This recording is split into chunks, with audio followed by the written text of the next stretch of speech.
We started the clinic because at the time there was really no location where we saw adolescent patients for gynecology services specifically. There was really no concerted protocol to evaluate bleeding. And in fact, we were really under-diagnosing and under-screening patients with heavy menstrual bleeding.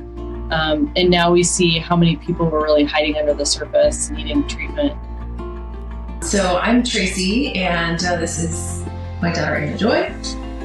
We are from Oregon, and we both have the von Willebrand disorder, type 1. We stay pretty busy. The kids are all in sports and then swim in the summer.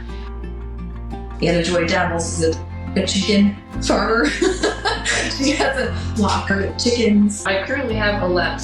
I get eggs, and every week I sell a dozen to one of my neighbors. Anna Joy was referred to our hemostasis and thrombosis clinic because of a family history of von Willebrand's disease. Dr. Baldwin and I met her in Spot, Stots, and Clots clinic for the first time for a pre-menarche visit and went over kind of what to expect, what kind of symptoms we would be watching out for, when to call. And then I think about a year later, she started having periods, and it wasn't great. Like it would just happen when it happened, and it was a lot of blood when it did happen, because I enjoy track and field and cross country, and it's really hard to do that if you're bleeding heavily. And I was also low on energy, like my iron levels were down to 7, which is why we did do an iron infusion.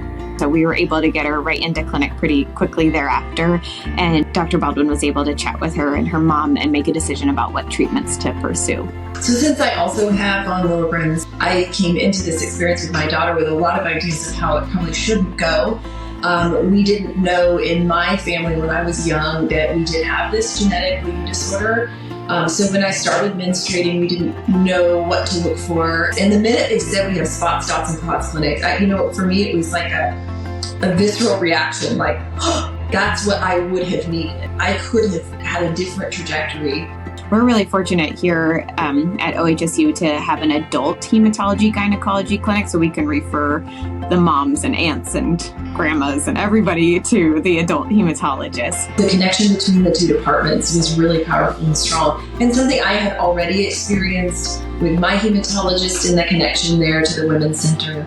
The clear care that bridges across those two has been, I think, something I've never experienced in medicine elsewhere. When I think about the Foundation for Women and Girls with Blood Disorders and the Learning Action Network, it's been really valuable to me to be able to say, this is what we're doing nationally. We've all agreed on it, that it's evidence-based. We're seeing where the evidence gaps are. It's been really helpful to have that backbone. Right now, we're clearly only a few months into the journey, but it's been able to give her quality of life back. The plan that they've made for her has given her the childhood back, like the pre-adolescent, adolescent experiences that she was beginning to suddenly miss out on because of the bleeding. So I was able to swim in the pool, and I've been able to swim team this summer, and I've also been able to worry about it less at school. We all can manage this. It's a really big deal, but it doesn't mean you can't talk about it. And how do we make this less intimidating and really more approachable? That sounds really hard, and here's how we're going to try to make it better. It has definitely been quite the journey, but it has been very helpful to know there's people out there that know how to help.